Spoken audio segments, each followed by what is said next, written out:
Assalamualaikum warahmatullahi wabarakatuh. Waalaikumsalam warahmatullahi wabarakatuh. Oke, berjumpa kembali ya dengan saya. Oke, sebelum kita mulai belajar, baiknya kita berdoa dulu. Berdoa mulai.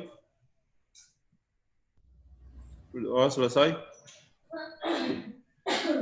Oke, alhamdulillah kita masih diberi kesehatan dan juga kesempatan ya untuk belajar tentang konsep fisika.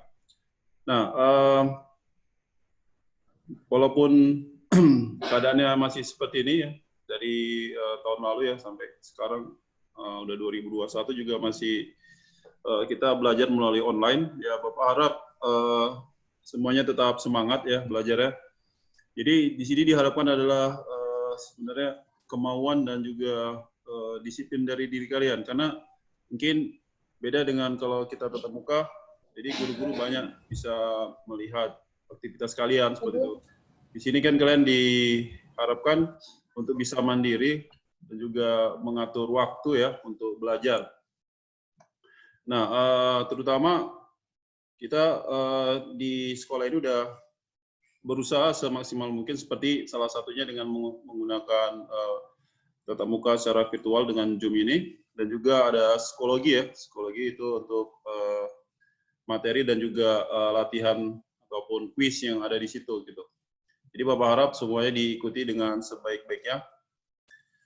Oke, melanjuti dari materi kita sebelumnya tentang termodinamika. Ya, sebelumnya kita udah bahas termodinamika itu tentang mesin Carnot ya, terakhir kita bahas minggu lalu. Nah, untuk pertemuan kali ini kita akan bahas tentang mesin pendingin. Kalau yang lalu mesin Carnot itu disebut juga sebagai mesin panas ya. Ini sekarang mesin pendingin. Nah, ini Bapak akan share screen dulu.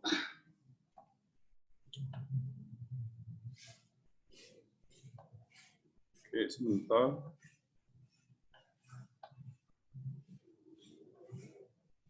Oke, ini ya judul ya, mesin pendingin.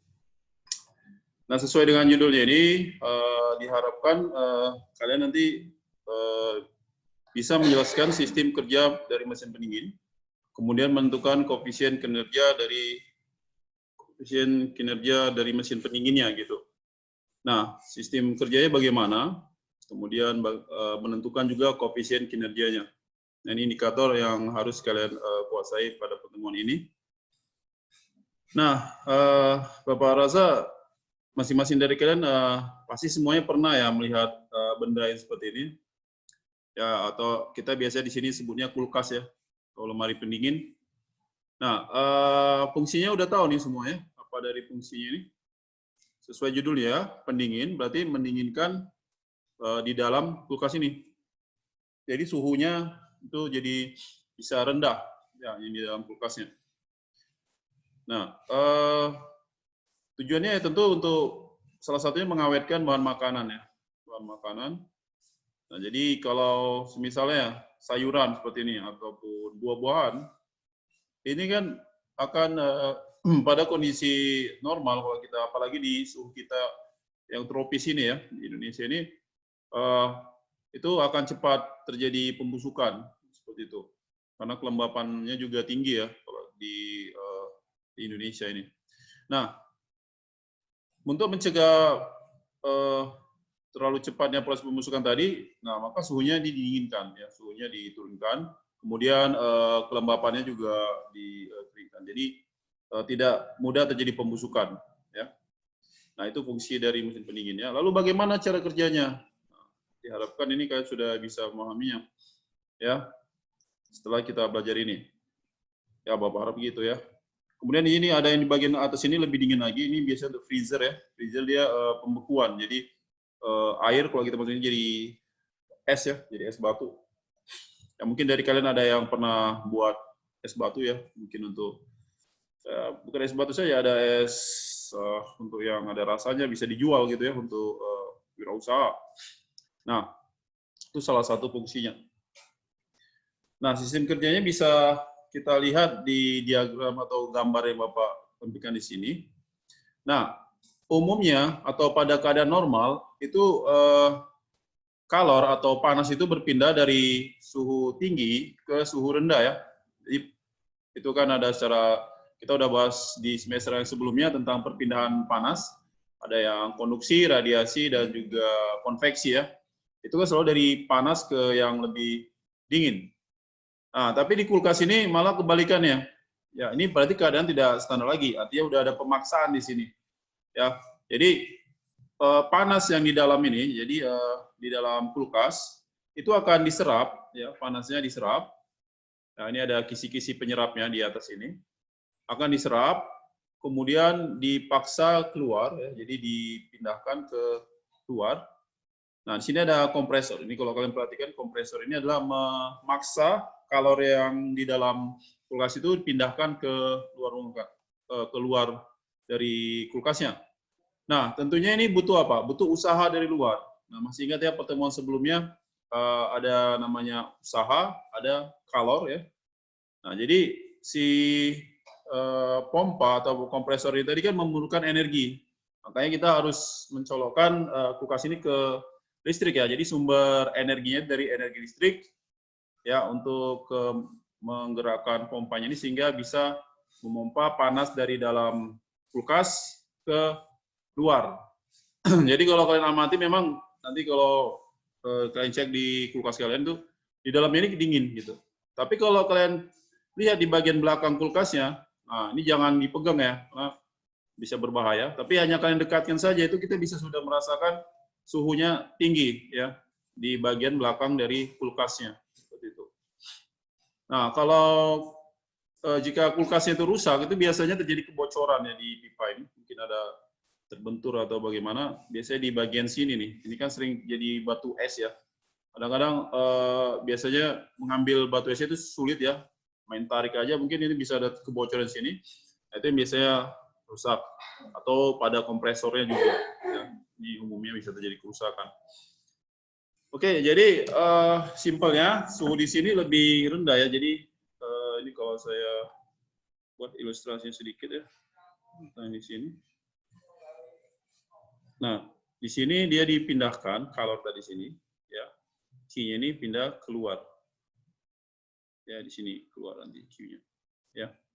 Jadi misalnya kalau kemarin kita banyak Q2, misalkan ini Q1-nya dipindahkan.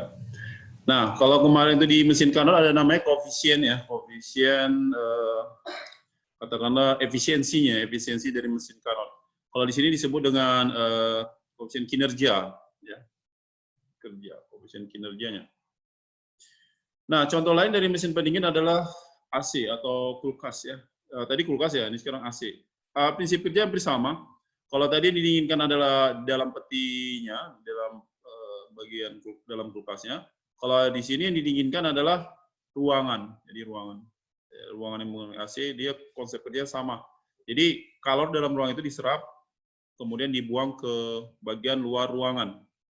Jadi kalau kalian lihat AC itu ada dua benda. Yang pertama di bagian dalam diletakkan yang bentuknya seperti ini, ya, seperti ini bentuknya. Lalu ada lagi di bagian luar, dia ada kipasnya juga itu kalau kalian perhatikan. Kalau kalian dekat di kipas bagian luar itu suhunya itu akan lebih panas terasanya, ya. Kalau ada yang mungkin di sekolah ya sering kalian lihat seperti itu ada berputar dia kipasnya itu membuang panas keluar. Nah, ini tadi yang Bapak katakan ada dua bagian. Nah, sini bagian yang dalam, ini bagian dalam ruangan. Ya, ini bagian dalam, sedangkan ini bagian luar atau lingkungan di sini. Dia dibuang ke lingkungan ya. Jadi ini ada pipanya ya. Sering kalian itu harusnya ada penghubung pipanya di sini. Ya. Nah, fungsinya itu untuk memindahkan tadi pipanya. Makanya ini pipanya kalau kalian perhatikan biasanya ditutup sama isolator ya. Atau supaya dia tidak bisa membuang panas berlebihan di sini, tidak ada yang keluar. Nah, nanti sebenarnya ini hanya secara konsep kerjanya, kita nggak secara detail sekali bagaimana ini mengatur suhunya, sensornya gimana, itu nanti secara teknisnya. Kalau kalian ingin lebih dalam, nanti kalian bisa searching di internet bagaimana secara detail sistem kerja dari AC ataupun dari kulkas tadi. Sini Bapak hanya kinerja secara basicnya saja, dasarnya, ya, memindahkan panas dari dalam ke luar atau ke lingkungan. Ya, ini bisa juga disebut dengan lingkungan. Oke. Ya, itu aja konsepnya. Jadi tidak terlalu rumit ya cara kerjanya. Nah, ini sebenarnya sama seperti tadi, cuma di sini dalam bentuk yang lebih simpel ya. Kita lihat di sini ada secara cycle berarti utara ini, sini ya pompanya ini. Ini sebagai usaha, nanti usaha diberikan ke mesinnya nih, ya, ke kompresornya. Jadi kompresor ini memaksa ini kan harus pertama kan sama ya, suhu di dalam ruangan sama di luar ruangan awalnya sama sebenarnya. Tapi dipaksa dipindahkan dari yang dingin ke luar. Ini tadi yang dalam, bagian dalam rumah. Ini bagian luar rumahnya. Ya. Jadi ini ada bahan cairan pengisinya. Ini biasanya disebut dengan freon ya. Kalau mungkin orang servis AC itu bisa tahu ya, tapi kita tahu juga lah ya. Freon ini bahan pengisinya. Jadi freon itu sifatnya mudah untuk menyerap ataupun melepas si panas gitu. Jadi dia mudah menyerap panasnya. Ya, kemudian ketika di sini dilepas. Nah, itu dia maka digunakan freon. Bahan yang lain ya sebenarnya bisa juga diganti dengan yang lain, cuman yang efektif ataupun yang mudah menyerap itu tadi gas freonnya. Memang ini berbahaya untuk rumah kaca ya, nanti ada pemahaman tentang rumah kaca. Jadi kalau ini ada bocor berarti kan dilepas ya freonnya ke lingkungan. Nah, freon itu mudah mengikat memecah ataupun oksigen ya, ozon O3 ya, nanti ada O3. Biasanya kan kita tahu oksigen itu O2 ya. Kan O2 oksigen. Nah, jadi di O3 ini mau bereaksi dengan freon tadi sehingga makin sedikit kadar ozon gitu. Jadi ozon ini fungsinya sebagai salah satu tameng ya ataupun pelindung bumi dari sinar matahari. Sebenarnya sinar matahari sangat besar radiasinya, tapi sebagian mereka akan serap oleh ozon tadi ya, ada lapis ozon menyerap dan memantulkannya. Jadi mengurangi yang masuk langsung ke permukaan. Ya. Tapi kalau di tipis ozonnya, nah berarti makin banyak kan. Nah, itu yang bisa membahayakan, bisa timbul kerusakan di bumi ya, seperti ada yang kalau langsung kena kanker kulit misalnya ya. Jadi ini sangat berbahaya juga sebenarnya. Katakanlah gas freon ini, mungkin ada substitusinya ataupun gas penggantinya nanti yang lebih ramah lingkungan. Oke, kali ini Bapak banyak cerita ya sebenarnya. Mungkin ya Bapak harap ini kalian bisa memahaminya lah. Ya. Jadi yang Bapak ceritakan ini mohon didengarkan dan juga dicoba mengerti lah. Ya. Ini simple sih sebenarnya untuk ini, karena kita hanya basicnya saja. Nah, di sini Bapak ada tampilkan dua diagram, ada yang mesin Carnot yang kemarin ya, ini yang pertama untuk mesin Carnotnya, lalu yang kedua di sini ada mesin pendingin ya, atau tadi kulkas dan AC ya, air conditioner tadi. Contoh lainnya freezer juga seperti itu konsep kerjanya. Nah, kita perhatikan di sini ini yang tinggi ya, ada suhu tinggi. Biasanya kita kalau buat itu kemarin kan Q1 ya, kita kasih namanya Q1. Ya, ini dibuatnya tapi QH, tapi nggak apa-apa lah. Maksudnya kalau bahasa Inggris ini high ya, suhu tinggi. Paham ya? Ini dalam Kelvin nantinya, jangan lupa satuannya wajib Kelvin. Nah, kemudian dia namanya mesin berarti menghasilkan usaha atau kerja. Nah, ini ke lingkungan. Makanya mobil itu bisa bergerak ya, karena dia ada mesin itu menghasilkan usaha. Oke. Nah, kemudian di sini ada yang dibuang juga kalau ke bagian yang lebih rendah. TL ini suhu low. Low itu rendah. Kalau ini tadi high ya. Ini tadi high. Ini low. Oke. Nah, biasanya kita buat itu kemarin itu T2 ya simbolnya. Di sini biasanya kita buat simbolnya Q-nya Q2 sih. Ini tadi T1. Nah, ini biasanya kita kasih Q1 gitu. Nah, ini udah Bapak jelaskan sebelumnya ya, tentang juga efisiensinya. Nah, Kalau di mesin pendingin, jika di mesin pendingin kita perhatikan, nah di sini yang tadi kan kalau di mesin panas usahanya itu kan ke lingkungan. Nah kalau di mesin dingin, nah usahanya itu masuk dari luar dari lingkungan ke dalam sistemnya, ya masuk ke sistemnya. Nah inilah energi kalau di kulkas tadi energi listrik tadi, ya energi listrik yang digunakan untuk kerja yang diberikan ke mesin pendinginnya. Nah kalau tadi sebelumnya kan dia mengalir dari yang tinggi ke yang rendah. Nah, sekarang di sini kalau di mesin pendingin, nah itu di dalam kulkas kan suhu rendah sebenarnya low kan. Nah, tapi dipaksa ya dipaksa ke suhu yang tinggi di luar kulkas itu kan suhunya lebih tinggi ya. Dipaksa karena ada usaha yang diberikan ke dalam sistem tadi. Ya, seperti itu. Jadi sini ya sama ini masih T2, ini T1 misalkan. Bapak harap ini udah bisa paham ya.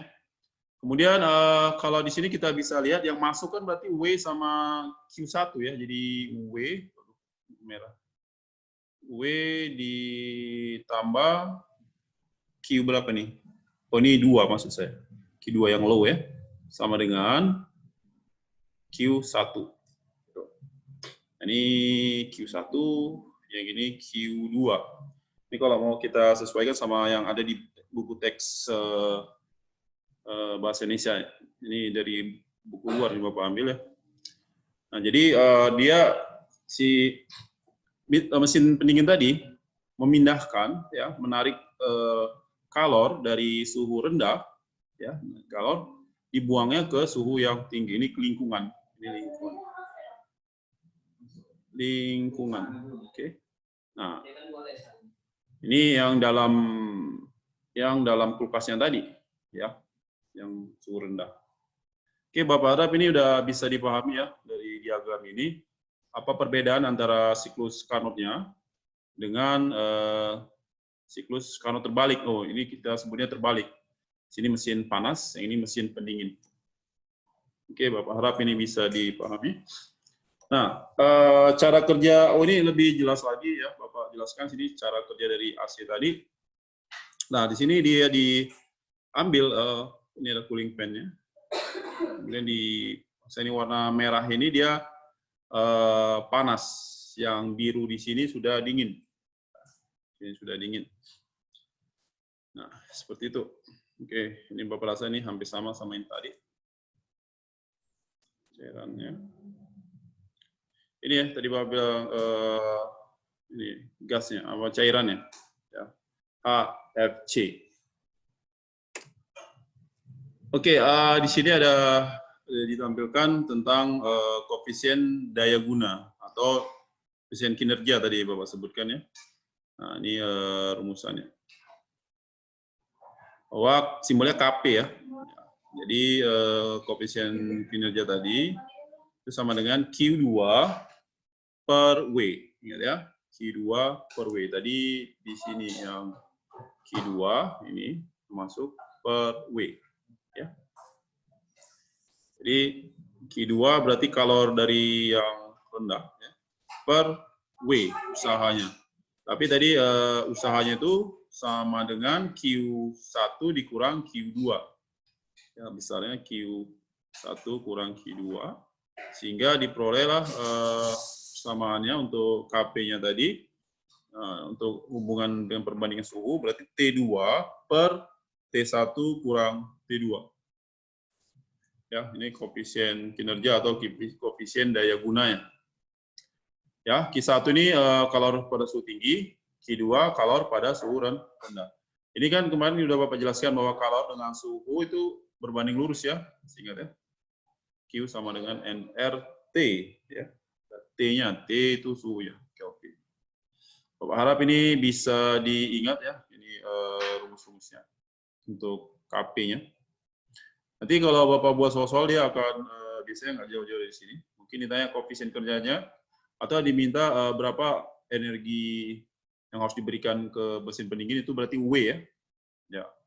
Atau usaha atau energi yang diberikan ke mesin pendinginnya. Atau biasanya ditanya suhu di dalam ruangan atau suhu di dalam kulkas, itu T2 ya. Nah, T1-nya suhu yang tinggi, itu di luar ruangan. Bapak harap ini bisa diingat nih. Oke, lanjut. Nah, ini ada soal. Ya, langsung kita lihat di sini ada soalnya. Langsung kita bahas saja. Suatu pesawat pendingin, Carnot, mempunyai koefisien kinerjanya ini 6,5. Sebentar ya. Ini warna apa yang bisa ke sini? Biru mungkin. Ya, ini kinerjanya 6,5. Jika reservoir yang suhu tinggi, nah, di sini berarti T1 ya, 27 derajat Celcius. Ini berarti di luar kulkasnya, di luar mesin pendinginnya. Maka reservoir yang bersuhu rendah adalah, jadi kita lihat di sini diketahui bahwa Kp-nya itu adalah 6,5.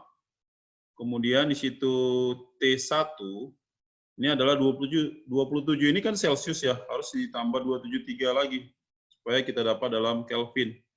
Nah, berapa ini berarti 300 ya, udah Kelvin satuannya. Nah, lalu yang ditanyanya adalah T2. Oke. Nah, ini soalnya. Nah, minus ya, berarti di bawah 0 derajat nih. Ya, namanya kulkas ya, atau freezer ya. Ini, seperti ini dia. Oke, ini tadi ya udah kita sama-sama tahu bahwa Kp-nya berarti di sini adalah tadi ini T2 per T1 kurang T2. Ya. Yang tadi ini tadi T2 per T1 kurang T2. Oops. Nah, Kp-nya 6,5. Tuliskan di sini 6,5 sama dengan, nah, T2-nya itu yang mau kita cari di sini. T2 per T1-nya 300 dikurang T2. Ini kita kalikan 6,5 dikali dengan 300 kurang T2 sama dengan T2. Ini kita kalikan ke dalam. Ya, 3 kali 5 itu 15. 18 berarti 19. Nah, seperti ini, 1950. Ya, kan 15, ini 5, 18 plus 1. Oke, nolnya hilang 1, ambil ngurangkan koma di sini ya. Oke, dikurang 6,5 T2 sama dengan T2. Wah, nggak muat pula. Ini saya buat ke atas saja. Nah, di sini kita bisa buat ini 1950 sama dengan T2 ditambah 6,5 T2. Ini 190. Oke, sama dengan, sama dengan di sini berapa ini jadi? 7,5 T2. Nah, ini 1950 dibagi 7,5. Silakan dibantu bagikan. Berapa itu hasilnya? Berapa T2-nya, ada yang tahu? Dapat? 260, Sir. Berapa? 260 derajat Kelvin, Sir. 260 derajat. Bukan, ini Kelvin. Iya, Sir. Kan? Kita pakai Kelvin dari 300-nya kan? Maka ini 260 Kelvin kan? Nah, kalau dalam Celcius berarti dikurangi ya, jadi 260 dikurang 273 ya. Nah, ini berarti T2 dalam Celcius. Berapa itu ya? Ini 13 derajat Celcius. Minus ya? Minus 13 derajat Celcius. Jadi jawabannya E ya. Cukup jelas sampai sini ya. Jadi awalnya suhu di dalam itu adalah 27 ini. Sebenarnya kan awal kulkas itu masih baru dibeli lah misalnya, belum dipakai. Itu kan suhu di dalam kulkas itu seharusnya kan hampir sama yang di luarnya. Tapi ketika dibuat kinerja ini, dihidupkan kulkasnya, dia memompa suhu kalori di dalam kulkas keluar sehingga suhu di dalam itu menjadi turun. Ini sampai minus 13 derajat Celcius, cukup rendah ya. Jadi kalau misalnya apa ya, cara ada daging, misalnya daging kurban gitu kan, mungkin jumlahnya agak banyak, kan mungkin nggak satu hari dimakan habis gitu ya, jadi harus simpan. Nah, ketika disimpan itu dia suhunya harus rendah. Kita tahu bakteri itu akan sulit untuk membusukkan si daging tadi ya, karena tempat hidupnya dia terlalu dingin di -13 derajat Celcius ya, sehingga sulit untuk membusuk gitu. Nah, beda ketika ditaruh di suhu ruang. Kalau suhu ruang kan suhunya tinggi, itu si bakterinya memang suka hidup di suhu yang seperti itu, memang katakanlah habitatnya gitu. Apalagi ditambah sama kelembapan yang lumayan tinggi. Kalau daerah tropis ya, kelembapan itu lumayan tinggi, sehingga pembusukan lebih mudah atau cepat terjadi gitu. Nah, ini salah satu contoh soalnya. Bapak harap ini nanti dikerjakan juga soal-soal yang lainnya ya. Ini ada lagi di soal, cuman Bapak rasa waktunya nggak cukup ya. Jadi cuma satu aja kita bahas untuk hari ini. Pertemuan berikutnya kita akan review kembali. Jadi reviewnya nanti Bapak harap mungkin soal-soal dari kalian juga boleh, kalau ada nemu soal yang katakanlah ada problem gitu, kamu bisa gimana ya cara menyampaikannya ke, mungkin di psikologi ya. Di psikologi kan ada Bapak buat ruang apa ya namanya itu, ruang diskusi ya. Coba buat di situ ya, nanti kita cek gitu ya. Tapi kalaupun tidak, pertemuan besok kita akan hanya reviewnya mulai dari termodinamika ya, konsep-konsep termodinamika, hukum-hukum termodinamikanya ya, kemudian usaha dari sistem, kemudian mesin Carnot ya, dan juga mesin pendinginnya. Jadi pertemuan berikutnya kita akan review. Ini kita banyak-banyak review aja, karena Bapak rasa itu lebih dibutuhkan oleh kalian gitu. Ya. Jadi ada pertanyaan dari sini, Bapak kasih kesempatan untuk bertanya. Untuk yang soal nomor 1 ini udah jelas ya? Jelas, Sir. Jelas. Oke, bagus. Bapak harap ini untuk di bab ini semuanya udah mengerti nih. Nah, ini juga ya, nanti dicoba kerjakan. Ini berarti T apa nih? Ini T2 ya. Di sini T berapa? Ini T1. Jika kalor yang diserap, kalor yang diserap kulkas beserta yang dibutuhkan adalah, berarti ini tanya W. Ini kan udah joule per sekon, berarti watt ya. Joule per sekon itu ya. Nah, yang diserap kulkas berarti apa? Q2 ya. Yang di sini ditanya apa? W-nya. Karena dia ini sama aja sih, karena energi kan energi per waktu ya. Ya, di situ. Jadi kalau kita buat di sini W-nya, yang tadi rumusnya ini kan Q2 per W ya. Ya, Q2 per W. Nah, ini juga T2 per T1 kurang T2. Nah, Q2-nya 5.800 watt ya, per W-nya mau kita cari. T2-nya ini tambah 273 tambah 17 ya. 290 ya. Ini 290 per 300 kurang 290 ya. Nah, ini bisa jadi berapa ini ya? Ini bisa coret ya. Coret satu nolnya, dicoret, di sini coret, ini 1, di sini 2, jadi 20 ya. Jadi W sama dengan 20 dikali, ini berapa? 10 ya. Jadi jawabannya adalah 200. Ya, mungkin kalau nggak salah itu jawabannya 200. Ya, joule per sekon. Oke, ini 5.800. Sudah pas ya? Ini semua hitungannya.